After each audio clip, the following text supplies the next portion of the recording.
Welcome to Golf and the Good Life, your guide to golf travel across the pond. I'm DJ Jones, he is Connor Evers, and today we are talking about playing it twice. We will explain what that means here in just a minute, but before we get there, Connor, we have made it to October. The end of the golf travel season is basically here. Our last groups depart here in the next few days. What's the latest and greatest up at H&B HQ?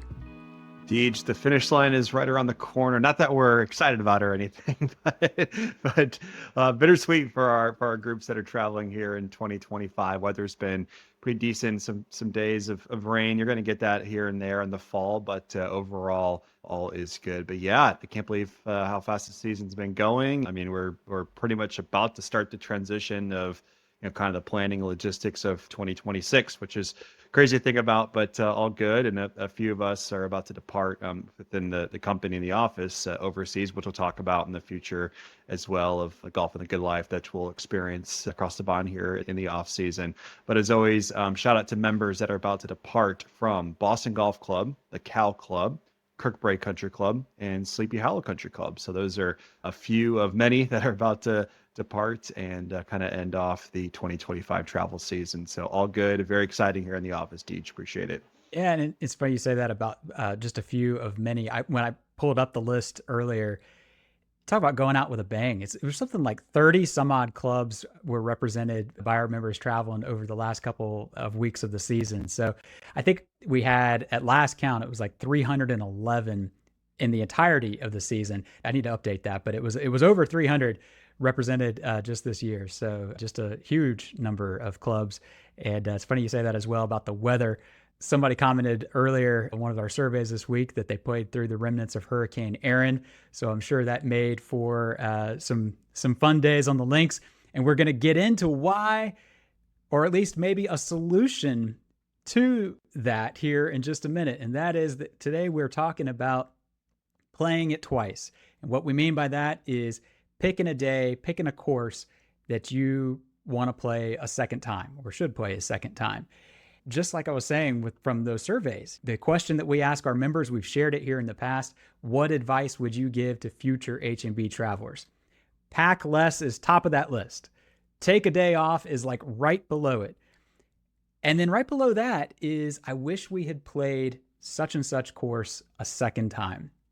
And we hear it enough that we decided, you know what, we need to cover it. And I mean, literally just last night, I'm sitting watching, might have been British Baking. It was British Baking. My phone dings, I pull it out, and it's a survey from one of our members. And literally it was somebody from Reynolds Lake Oconee that returned a couple days ago. And the advice was play fewer courses and play them twice. Now, look, we get it. You're going overseas. You want to check as many boxes as possible. We understand that desire and that temptation. There's a lot of ground to cover. But Connor, there are a lot of reasons to do this. And one of them we just touched on a minute ago. But from a planner's perspective, when does this come into play? And what's kind of the approach when you're planning expeditions with folks?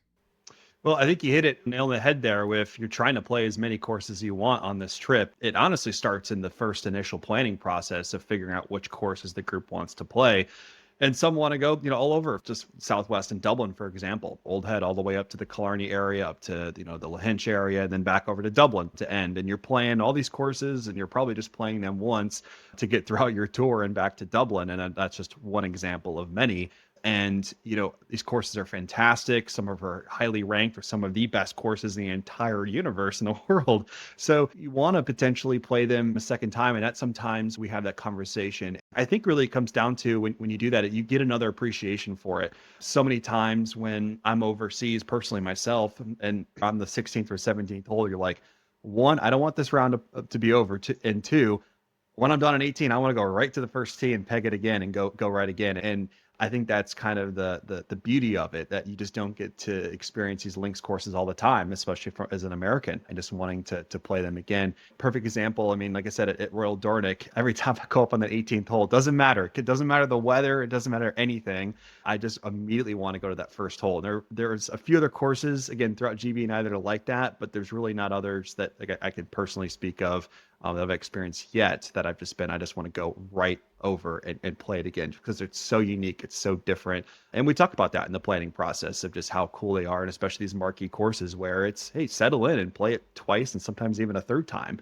Back to Dornick as well. There's so many of these fun features of the course where, you can look at the yardage book, you can watch the no laying up videos, you can talk to your caddy and have an incredible caddy that's been a member at the club for 20 years. But until you've been on property and playing the course, you can actually see it and like, wow, that's incredible. One example, one testimony of many is a 17th hole at Royal Dornick. This hole, it's kind of a double fairway. You can hit an iron off the tee, or you can hit a wood down to a kind of a bottom crevice. There's a fairway area there, and then hit up to the green. So how I've always played it and how we always suggest is playing an iron out and then a long iron into the green. Well, you see that yardage book, you see and talk to your caddy about the strategy.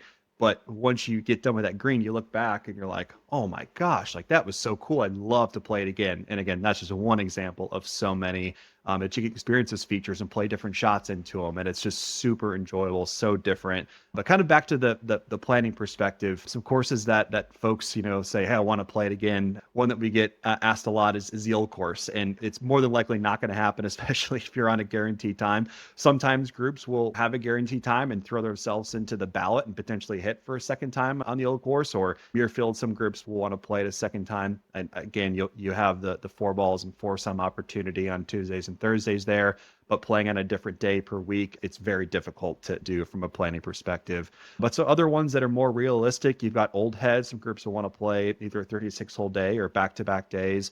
Royal County Down, they actually have taken their 36-hole opportunity away, so you have to play it on two separate days. So that is an option. Royal Portrush as well is another one. A lot of groups want to play, both Portrush and County Down twice on two separate days. And you can do these things, again, Old Head, Portrush, County Down, more speaking to Ireland. But again, it goes back to you have to get on it early, even before these courses open, to take advantage of that opportunity. But some other ones that a lot of our groups like to do, get Royal Dornick, the Ulster course at Turnberry, Kings Barnes, Adair Manor, Royal St. George's as well, Royal Birkdale, where the Open is in 2026. So those are some more realistic ones, but I 1000% have and recommend groups do that just, again, to take advantage of it and see it for a second time. Well, it's great perspective. And what I'm hearing you say is that you got to plan it in advance. Yes, if you have some open time, you can oftentimes add an emergency 18 afterwards. But the chances of getting, especially if you're wanting to play one of those marquee places a second time, the chances of getting that on the fly are pretty slim to none, especially when you're talking Portrush and County Down. Kings Barnes is one thing, you might get lucky and play it in the afternoon or something, but you really got to bake it in up front. To try to plan it on the fly is probably not going to happen. And so, that's kind of what we're more or less trying to cover here, is at least planting that seed of it as being a possibility of, should we play 6 or 7 different courses, or should we have one day where we try to pick a place and play it a second time? Because if you don't think about it up front, it may not happen for you once you get over and your itinerary is kind of chock block. For me, the biggest case for doing this, and you touched on this as well, everything is easier the second time around. Every course is better the second time. Everything is clearer the second time. You're more relaxed the second time. If you are playing 6 or 7 once in a lifetime rounds of golf, that is a lot of pressure, especially if you care what you score. If you're putting a whole lot of pressure, I want to post a number at the old course or whatever it might be, that's a lot of pressure to put on yourself day after day. And it's just so easy to kind of just lose that in the fog, if you will. And when you roll up to these courses, everything's unknown. Like you said with the caddy, even if you have the caddy and the stroke saver and you watch the videos, everything from the first tee onward, you're doing it for the first time. That brings tension. Tension is obviously not a great thing in the game of golf. You get out on these older links courses and there's blind shots. And have you ever been relaxed over a blind shot the first time you hit it? I mean, I haven't. I know the saying is it's only blind once, but there's nothing more nerve-wracking than hitting a ball over a hill and having no clue what's going to happen once it goes over. And then you've got the visuals. These courses, they're gorgeous. They're by the sea. You've got the ocean and the cliffs and the dunes and the sea breeze and the seagulls and the other golfers out and about and so forth. And there's just a lot to take in, and it can be pretty intimidating. All of that, at least for me, adds up to a more difficult round of golf the first time around. And it even goes beyond the golf. I mean, the second time you show up, you know where the locker room is, you know where the bar is, you've met the starter, you know where the range is, you've already got your gear, you're not trying to rush and get the pro shop and get your shirts and so forth and run over to the tee and hit a couple putts. Everything is more relaxed. And that, for me, every single time adds up to a better experience and usually a better number on the scorecard at the end. Yeah, it's a perfect example. The Himalayas at Prestwick, it is purely Perfect example. blind. I think the hole's right around 200 yards, maybe a little bit less or more than that, but just 200 for the sake of conversation. And it's like 120 yards to this like wooden placket, and you're hitting over it, and you're like, where in the world are we going? First time I even had a caddy, and it's kind of like, what in the world? Second time, I had a better idea, and I've researched to look to the hole so many times. I had a 5-iron till like 5 feet and made the birdie the second time I played it. It's like, let's go, but I didn't have that visual, the opportunity to kind of figure it out. So again, one example of many from that perspective. And the next one up is weather. You can have that round at County Down booked. You're playing it once, and you're excited for it. Example, I had a group last year that was playing County Down. They were only playing it once. And this horrible storm came through. We like to say all these storms came through. It's once in like a decade, but this was like a once in like a 2 decades storm that came through. They're staying right across the street there at the Sleeve Donard, and the course actually closed. The first time they've closed the course in multiple years. We were able to facilitate them on a different day and kind of sorted everything out. But that can happen. Not all the time, but it can. Or even if it does rain. A lot of times people say, "Oh, County Down, it was okay." And it's like, "Well, what was your weather?" Well, it was, raining the entire time. It was coming down in sheets. Well, sometimes the weather does affect how you think of the course, and it's not just one of these marquee courses. It can just be in general. So it does kind of affect things. So going back kind of the weather, but also the planning perspective is, maybe play it twice and do it on 2 separate days, just in case that does occur while you're there. And the other kind of funny part is wind direction. A lot of the courses out there, it's 9 holes out, 9 holes coming back.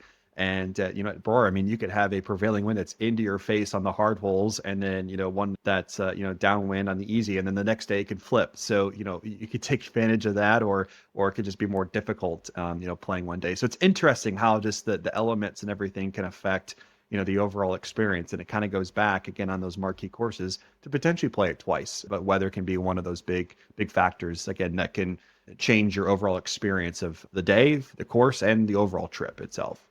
You're totally right. And listen, let's call a spade a spade. The weather absolutely impacts the view of a golf course. I mean, if you play Royal County Down in a hurricane, you are going to think a whole lot less of it than the person that caught it on a bright sunny day. We are all human. That's just kind of part of the experience. And so, if you've got that one place that is top of your list and you can get a second round and bake in some buffer, I think there's a benefit to that. And again, we understand the need to check as many boxes as possible, but if you've got that one place that you really want to make sure the memories are sharp and you catch it on a great day, factor it in a second time.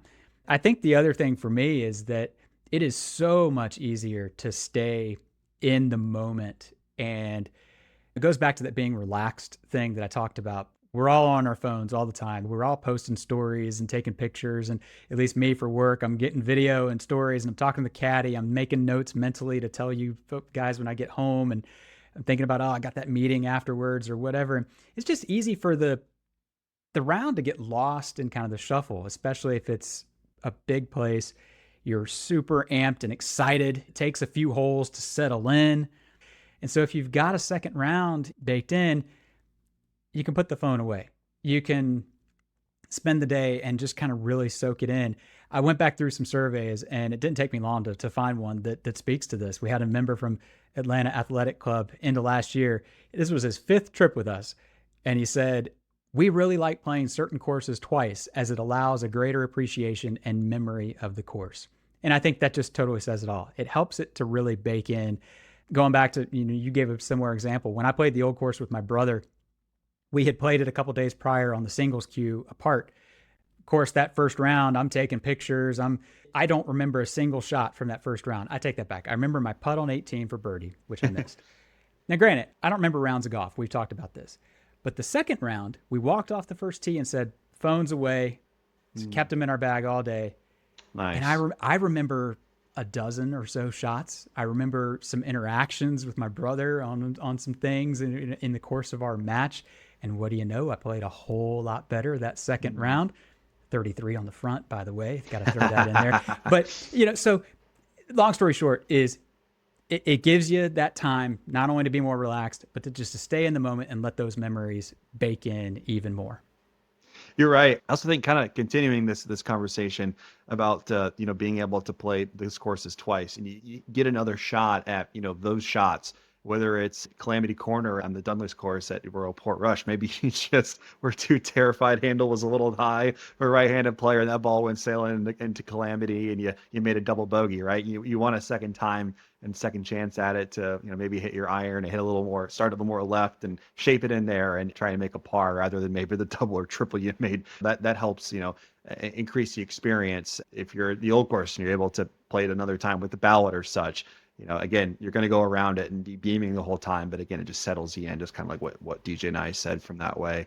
And, it's also a great way to kind of cap the trip, whether it's, a new course here every single day. And, you've got those last 2 rounds of golf on your trip or Royal County Down. I mean, how fantastic is that? You stay at the Sleep Donner right across the street, you settle right in, you're able to kind of walk to and from dinners and everything at night. It's just a nice, easy cap to maybe those more drive times you had throughout the rest of the trip. And it's just a nice farewell to the overall trip as well, of just being able to play these marquee courses twice. And we always kind of try our best, especially with availability, to kind of, route the trips where those marquee courses are kind of at the end, and it's a nice way to end it. I definitely recommend playing these courses twice or even sometimes 3 times just to kind of take it all in, because you just never know when you'll be back.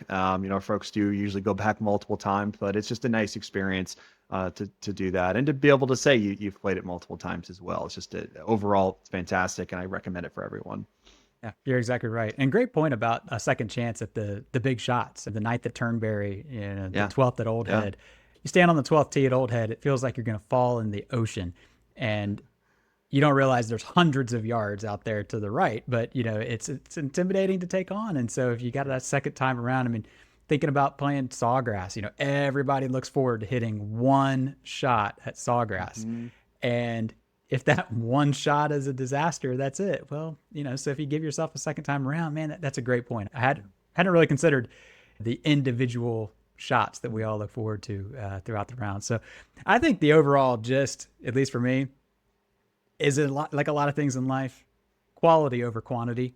We understand, we said this in the very beginning, we understand the need for quantity, but there's something to be said for baking in an extra special day at an extra special place. But listen, this has been a fun one. We'll include some links to some guides in the show notes as always. And as we always say, if you have any questions, you can DM us on social media, email us, golf@haversham.com, or visit haversham.com/podcast. Record your message, send us your question there. We would love to include it on a future episode. Thanks as always for tuning in. We will be back again soon with another episode, but until then, we wish you plenty of golf at its finest and life at its best.